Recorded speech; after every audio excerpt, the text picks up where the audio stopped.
cinnamon rolls and 2 cake batter, whatever they decided to do. It's the Pro Bars. I got 2 of each flavor. I'm so excited.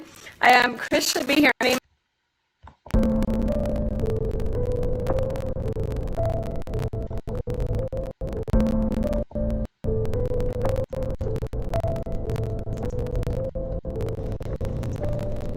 Hello there, crafties. Today we are going to take a look at a video that I debated covering. It is a video that was public. It was a Facebook Live, and it was posted by Shanann Watts. This video, along with the video, is stated what the dynamic is like within the Watts.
Hey guys, welcome in. I was just giving a few minutes for the chat to build a little bit. There is something I wanted to do tonight that I have been meaning to do for a while. And what it is I want to go over that speech that Chris Watts gave. So if you haven't seen that, buckle up. Hey JB, hey Gen Z, Mama J, how are you guys? How was your day? I got myself some trail mix and my glass of wine for this evening. So we are going to transition into this. I'm gonna pull up my clip and hopefully tonight goes a lot smoother than last night. But it is it's a work in progress learning this new system for streaming. So bear with me. Let me know how your day was, you guys. I am eager to hear about that. Olga, I hope you were able to make this live. I saw you were on just a few moments ago, so hopefully you do get the notification. So with that, I am going to probably share screen with you. So give me a moment to pull this up. And the eeriest part about this speech is you can tell that he directly uploaded this himself. So that is like kind of creepy to me. So let me go ahead and share my screen with you guys. And because I do not own, hey Holly, Jason, welcome. Yes, Zawoki and I were supposed to meet up when I was in Minnesota, but I was not having the best day the day we were going to meet up. I was getting a lot of neurological testing done and had a CT scan that day, and my mind was just not in a place where I could focus on creating content. So maybe in the future we'll be able to meet up again. I might be going back to Minnesota actually to get some treatment done for my neuropathy. So that may be a possibility. Hey Holly, where are you from? Day was good. I am glad to hear it. How was your day today?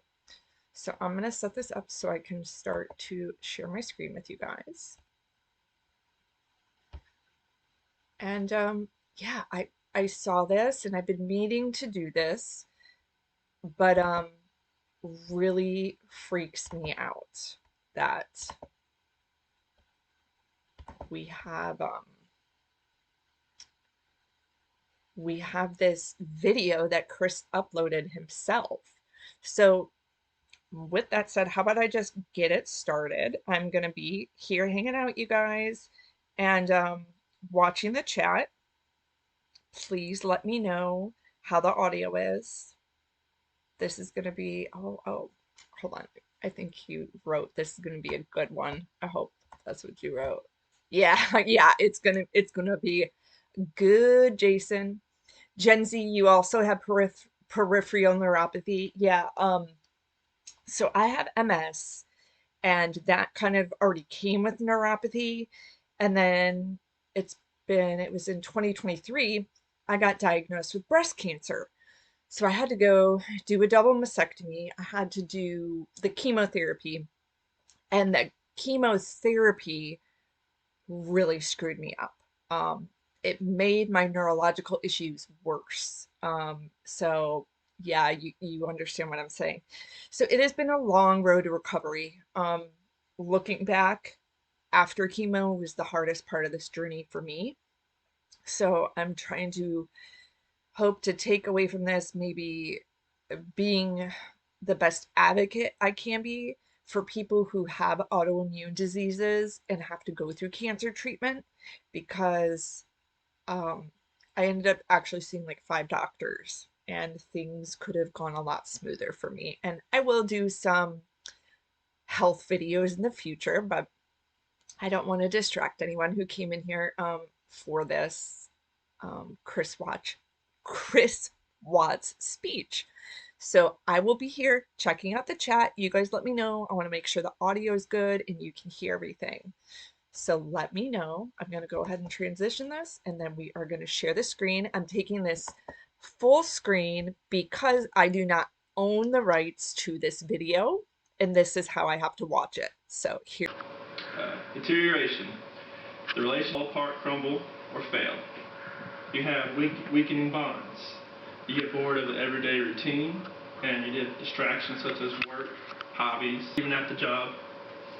You might meet a new person, and it could strengthen into something else, and could weaken the bond you have with the partner you have. You spend less time with each other, and sometimes you have no time to maintain the relationship. Sometimes in a relationship, you maybe make promises that can turn into a major betrayal.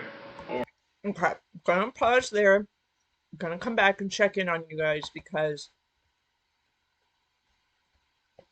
this is the first time I am kind of doing a double screen here. So how is the audio? Yes, many of us have seen it, but like sometimes when you rewatch things, you will catch things you never caught before. Greetings from Serbia. That's cool. So here we go. Or minor arguments. That could turn into things where you can say spiteful comments, which turn into bigger problems. The first phase of deterioration is interpersonal dissatisfaction, which when you become unhappy with all the everyday interactions with you and your partner. You also begin to view your future with your partner as a negative future. And the second phase is interpersonal deterioration, which you start to grow farther and farther apart. And you share less of your free time with each other. You have more awkward silences at dinner, or when you're just out by yourself, you don't talk at all. You disclose less of your feelings, and you show less affection toward each other. When you have good communication, verbal communication, which is the majority of the messages we send, like through gestures, facial expressions, eye contact, the tone of your voice. And there's many types of forms of communication these days, and it's the most successful groundwork for relationships. A few quotes that I've done research on from Elaine Schimberg: all relationships problems stem from poor communication skills, which is very true. And another quote from Schimberg and Sorjan: you can't communicate while you're checking your BlackBerry, watching TV, or flipping through sports section, which is very true. With technology nowadays, you'll be on your iPhone, your BlackBerry, at a restaurant, and you'll see two people at a table, and you'll see both of them on their phones, either Facebook comment, status, or maybe playing a game, and there's no communication at all. Commitment is the degree of commitment affects your relationship for me to stay in this relationship. Okay, we are going to pause there for a minute and chat, because legally, to do this video, like, I need to do, commentary while we're doing it, to be doing the whole fair use thing the way we need to. So let me know what you guys think so far. So he mentioned the 3 questions you have to ask yourself. And that is so interesting, Chris, because did you ask yourself these questions or not? Really crazy to watch this back. Like, speaking on a whim, you can tell that this makes him nervous. He uploaded this video 13 years ago. What we will do after we watch the video, we'll go to the comments and we'll see if we see any mean comments or reaction, because this is a public video. So I'm also curious to head to the comment section and see what else we see. Let's go ahead and continue.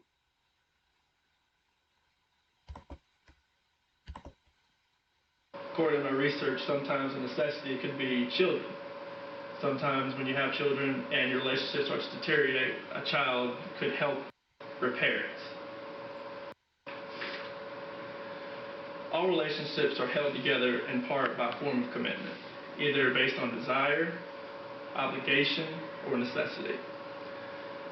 And when the commitment is strong enough to hold the relationship together, you avoid arguing about minor disagreements and you support one another. When commitment is weak, the relationship is full of doubt and the relationship deteriorates faster. You have 2 types of deterioration. You have sudden and you have gradual. Sudden would be an example of infidelity. Okay, so this is weird, right? Hearing him talk about this. So sudden, we're talking about infidelity, which he did. However, I'm interested in what else he says, because I feel that for the 2 of them, this relationship was doomed from years ago, and like things just kept piling up and piling up and piling up. I also, oh, thank you, Rabbit. That's so kind of you. I also have this theory, you guys, and here's my theory. Because I'm someone who has an autoimmune disease called MS. Um, People are going to say she didn't, but I'm going to say she did because she said she did, okay? Shanann said she was diagnosed with lupus, and my theory is, let's see, she did have lupus. She was at her lowest point in life, feeling horrible, not feeling good at all, seeing doctors, trying to get Chris in if she wasn't at such a low point in her life. I think we've all been there where we've been in bad spots in our lives and we've let friends or people, significant others into our lives that we normally probably wouldn't. They say like a bad crowd. I think we've all experienced moments like that in our lives where we let people in that we normally wouldn't let in. So my theory is she was just in a really bad place in her life, physically and mentally, and finally gave in to Chris on Facebook and accepted his friend's request. Then they started hanging out, and I think she was just feeling really bad about herself. Normally, I don't think she would have entertained him as a possibility, but she did. And so that's my fear. Some people are gonna say she didn't have lupus. Well, I don't did. And honestly, I don't care if she did or didn't. She just about it. That's what matters to me. Is spending your time raising money and doing the lupus walks and raising money for the Lupus Foundation. Um, I do believe she was being tested for it. Do I know? Did she certainly have a diagnosis? I can't confirm that. I don't have her medical records and it's really none of my business. But she did say she had lupus. So, as someone who's kind of gone through getting a diagnosis for an autoimmune disease, I can relate to she was probably in a really bad place in her life and let him in. And then, had this commitment to him. And probably once she started feeling better, maybe she felt guilty if she dumped him. I don't know. It's hard to tell. But let's continue with this. I want to see what his next theory is in his speech. Somebody is not faithful to their partner. The partners realize that the relationship cannot be sustained. Gradual would be if you met somebody at work or a new friendship has occurred and apart. Sometimes you no longer find your partner attractive physically or in their personality. You maybe go to a place where you first met, or go bungee jumping, go somewhere that will bring the excitement back. Did you try that? Did you try that, Chris? Nope. You no longer experience closeness, or when your differences become more important than the similarities, you just pick apart your partner and you don't see anything that you have in common anymore. You just see something he or she does and it just gets on your nerves and you just can't let that go. And you feel you might For this speech. And then also, that's like the first time throughout the whole speech he's actually sourced some type of information, um, which, is good because you want to have factual information in this speech you're giving. But it's kind of the first time I noticed he actually sources something. when in repair, the stage is not always pursued. Sometimes people, when the relationship starts to dissolve, repair is not an option and they want to get away and start new. When you want to go into repair, you need to analyze what went wrong and consider what ways of solving the problems. You need to consider changing your behavior or perhaps changing your expectations for your partner. And you might also want to evaluate how you could feel in the relationship and if it ended. I hate to hear him say that. Here's something that has always kind of been in the back of my mind, you guys, and I want to know what you think of this. And the smarts to go to a therapist and say, I'm having these very disturbing thoughts. I need help. Can you imagine how it would have changed everything? There are people who get, those invasive thoughts. You think who um, have, oh gosh, I'm drawing a blank, you guys, um, postpartum, and they have these intrusive thoughts and they go seek help and they say, I'm thinking of hurting myself. I'm thinking of hurting my child. And then they get the help they need, they get the medication and whatever it may be. Imagine if Chris could have noticed these thoughts were wrong and got himself help. It's something that I think about a lot when I think about this case. Um, and it takes guts to do that, to be like, I'm having these crazy thoughts. I need help. This isn't right. This isn't normal. Um, and it's really sad he couldn't do that. So we will continue. One of the first stages of repair you need to recognize, identify the problem. What changes you need to make the relationship better. Avoid words like always and never. If you say this to your partner, it just makes the relationship makes it backtrack to get to the repair. Just different.